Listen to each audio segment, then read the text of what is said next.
such as Canada. And one important consideration for a non-US resident is when you buy and sell US dollars. You might say, why is that important? The reason why that's so important is because when the US dollar is very expensive, it tends to be that the world economy is weak. And when the US dollar is weak, the world economy tends to be strong. So if you're an American citizen or resident, then it's very simple because you have your money in a strong currency when the worldwide economy is weakest and you want to buy stocks. And so if you want to buy things like commodity shares or high-yield bonds or almost anything, you're doing it with very expensive US dollars. So you have a very valuable currency when everything else is very cheap.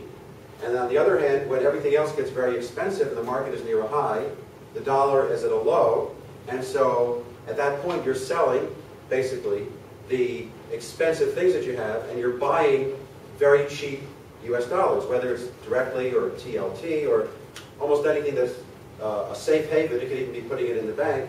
So you're selling something like KOL or GDXJ that's expensive and buying, at that time, very cheap US dollars. So you're basically always buying low and selling high, which is a great thing. And the problem is then if you don't live in the US, then you have the opposite problem. If you're living in Canada, and let's say you just kept all your money in Canadian dollars, and then it was 2008 and the market got really low at the end of the year, but the Canadian dollar was only worth about 77 cents.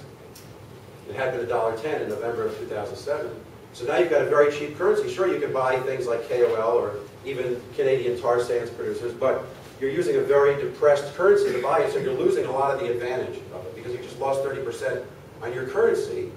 And so you have a 30% cheaper currency and you're buying something that maybe dropped 60%. Well, at least that's better than buying something that's dropped 30%. But you're still